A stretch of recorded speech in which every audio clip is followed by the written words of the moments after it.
Twese turi abantu kandi abantu b'inyama n'amaraso, ariko rimwe na rimwe ushobora gusanga tutabayeho kumwe kandi twese turi abantu.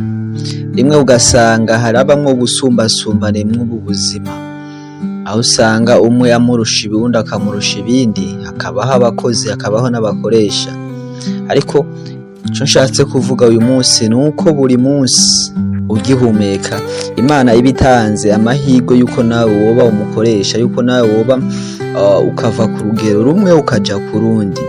Ikintu nama mvuga ni kimwe, nuko n'uriya yabishoboye nawe nyene afise umutima nk'uwawe, akagira umubiri nk'uwawe, ndetse akava amaraso nk'ayawe.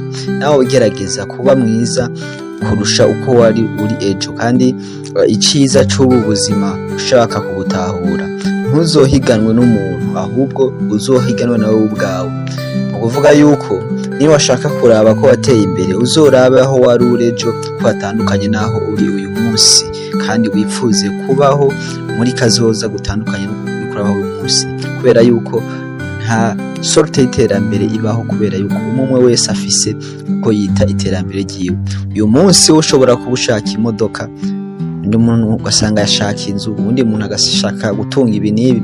Rero umwe wese afise uko abona iterambere ryiwe, nico gituma iterambere ku muntu rishobora gusa n'iry'uwundi. Rero uyu munsi ngiye kuvuga amwe mu mategeko y'ubuzima canke amwe mu mategeko y'isi tubayemo, rimwe rimwe ukwiye gukurikiza kugira ngo uhinduke ube uwundi muntu atandukanye n'uwo yarari ejo. Ikaze kuri G4G, wumva ni Roy G kuri G4G. Kora subscribe kugira ngo tubandanye tujana, kandi nta n'iminota na mikeyi byo gusaba, ni just gufyondaho gusa. Nimba bikoze, ikaze mu muryango mushasha wa G4G. Itegeko rya mbere ryo mu buzima uzokwitaho cyane canke uzokorerako cyane, uko ugenda ukura ugenda ugira abagenzi. Ariko itegeko rya mbere ni uguhitamwo abagenzi beza, guhitamwo ikipe itsinda. Uzobibona mu buzima, uzosanga akenshi ni witegereza neza canke ni waraba neza ukuntu usa, uko uteye, canke iterambere wagezeho canke ivyo washitseko, akenshi usanga hari aho bihuriye n'abantu bakuzungurutse. Rero menya kuba muri ekipe itsinda, ekipe imeze neza, kuko ni waraba akenshi uzosanga abagenzi mujana canke abantu muba muri kumwe buri munsi aribo bantu usa nabo akenshi. Rero itegeko rya mbere ryo mu buzima, hitamwo ekipe itsinda, hitamwo abantu banyabo bazotuma utera imbere. Itegeko rya kabiri ryo mu buzima, iga kuvuga make. Aha simvuze yuko ngo umuntu acereka kuvuga, ariko iga kuvuga ibikenewe, hama ibidakenewe ukavyihoza, kandi iga kubika amabanga yawe kure y'iterambere ryawe, kandi wige kuraba ibikuraba mu buzima, kubera yuko akenshi uzosanga abantu uri kurabwira ibintu vyawe canke abantu biko uraganyira, rimwe na rimwe baragutega amatwi, ariko mu mitima yabo 90% n'abantu bashaka yuko udashika ku vyo wipfuza. Twese turiko twumviriza iki kiganiro, twese turizi mu mitima yacu, ariko abantu benshi nta muntu n'umwe yigera yishimira yuko uwundi yo musumba swate, naho bari mugenzi we barakuranye. Uzobona naho yo barose imodoka canke arose ibindi bintu, aragukomera amashi, mugabo akenshi ukunda gusanga avuga ati kubera iki jewe bitabaye kuri jewe, kubera iki. Rero iga kuvuga ibikenewe ubuzima bwawe, hama wige kuganyira bake, ntuganyire uwo ari we wese, kubera yuko aha mwisi twese twifitiye ibibazo. Aho uzoganyira akagutega ugutwi, hanyuma akakubwira ati ni sawa, ni bon, ndashaka gutera imbere, mugabo ku mutima we avuga ati ahubwo iyo heza nkigira, ibingoye si ibyo, nawe banza ugwane urugamba rwawe.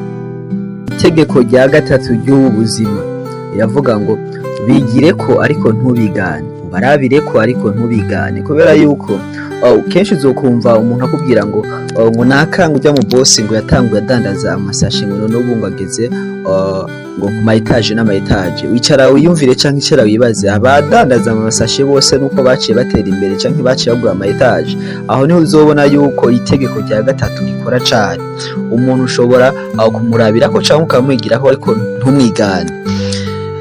Mu buzima buri umwe wese afise uko agwana urugamba rw'ubuzima bwiwe, kandi ntibaze bakubeshe kugira ngo dutore nk'igiharuro 10 birasaba gushiramo ubwenge, ariko ni inzira nyinshi ariko zose zirashika. Nimba 3 guteranya 7 bingana 10, ntibibuza yuko 5 guteranya 5 navyo bishobora kungana 10, canke ntibibuza yuko 6 guteranya 4 navyo bishobora kungana 10. Umwe wese afise inzira yocamo kugira atere imbere, kanatsinda n'abantu muzohura nabo umwe wese afise aho yaciye kugira ngo ashike kuvyo yashitseko. Rero nawe ushobora kubarabirako ariko ugaca mu nzira yawe, ntibaza guca intege ngo inzira yawe ntishika. Ni wewe uzi ingene urwana urugamba rwawe, kandi urugamba rw'ubuzima umwe ashobora gukoresha ibuye, uwundi agakoresha igipanga, uwundi agakoresha ico cyose, ariko iri sifi yuko mwese aho mushika kwiterambere canke mushika aho mwipfuza. Itegeko rya 4 ry'ubu buzima: kora akazi akariko kose ubona yuko ko guteza imbere. Ntuze urindire gukora akazi ukunda, kuko akazi ukunda ni bake bagira ayo mahirwe yo kukaronka mu gihe batararonka urufatiro canke ishingiro. Kora akazi kariko kose kazotuma uva ku rwego rwo gukora ku kazi kariko kose, bitume ukora akazi ukunda. Kandi amahirwe y'ubu buzima aza mu vyo uriko urakora. Amahirwe y'ubu buzima ntazogusanga ahantu atanakimwe uriko urakora ngo aciye ahita kwiturako, kandi amahirwe y'ubu buzima azira abayiteguriye. Rero nimba utariko urategura amahirwe yawe azoshikira bizokugora cyane, ariko kora, wongere ukore, amahirwe azozira mu vyo uriko urakora. Iyi ni itegeko ry'ubuzima abantu benshi dukunda kwirengagiza, kandi niko riba rimeze, niko riri.